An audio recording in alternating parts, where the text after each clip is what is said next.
The new Civic Engagement for Reconciliation program, ENGAGE, hosted its first event at the Fulbright Centre in Nicosia. The event was historic as it brought together for the first time civil society groups, representatives of the political leaders from the two communities, and influential individuals from Cyprus, Turkey and Greece. Civil society organizations in no way can substitute the negotiating team under the guidance of the leaderships, but they can be a supporting and mobilizing force who has interest to be heard in the process. A strong civil society creates an environment where all views are expressed freely, are clearly heard and considered. The new program seeks to enhance the role of civil society in the reconciliation process. We cannot expect that social reconciliation will appear as a magic outcome of the solution. It is a deeper process that touches upon the greatest sensitivities of the Cypriot people, both Greek Cypriots and Turkish Cypriots. It is a process that would undoubtedly facilitate, in the prospect of a settlement, the real reunification of our people.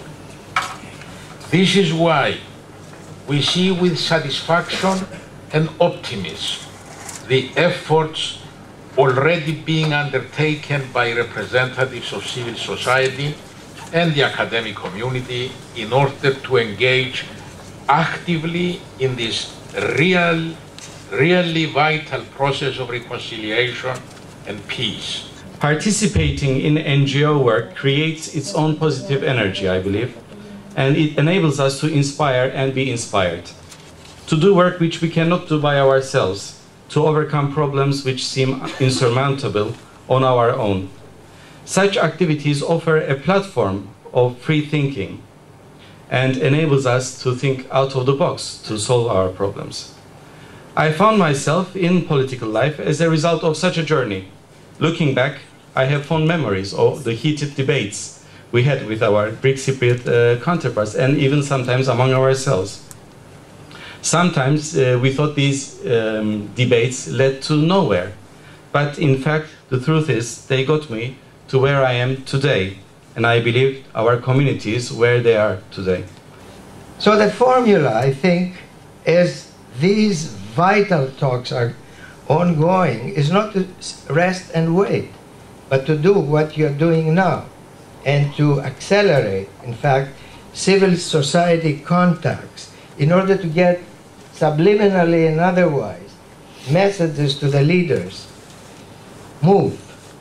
Society is here for you. What has happened in the past was terribly painful. So you do not forget about it, but try to forgive and try a new start. We need really the support of the civil society. But also we need something else, public diplomacy, which has been missing so much. Why a settlement is needed, why some concessions have to be made, why we need a solution which is acceptable to everybody. So what is good, and I hope that the two leaders will find a solution which is satisfactory. Thank you very much. The ENGAGE event also provided a unique opportunity for members of civil society groups to present their concerns and raise key questions to the panel and distinguished guests. Over the years that I've been doing bicommunal work, what I discovered is that what goes on at the macro level, at the decision-making level, does not reach very easily to the societal level. And the micro level, the societal level, does not recognize very often the constraints that the decision-making level faces. So we really need to create a linkage here, channels of communication. In my view, if we reunite with a sound and fair solution which integrates the economy, allows free trade, joint business enterprises, within maximum 10 years, the gap can be halved. And in absolute terms, it will mean a big rise in incomes and standards of living. So the economic and socio-economic aspect is very important, and the business cooperation as well is very important in accelerating both socio-economic development as well as bridging the gap. Thank you. The Engage event is probably best summed up by the statement from the UN Special Representative in Cyprus, Chief of Mission, Taye-Brook Zarihoun, about the role of civil society in the peace process. The work of peace is a work of partnership that must engage everyone. It's often argued, is it not, that peace is too important to be left to politicians alone. There are no universal recipes or fail-proof prescriptions for the work you propose to do to help bring about peace and reconciliation. But there are experiences from around the world to draw on. Your work during this crucial stage of the peace process will be challenging, but also equally rewarding.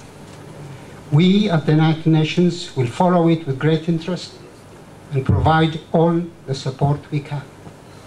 Of that, you can rest assured. I thank you.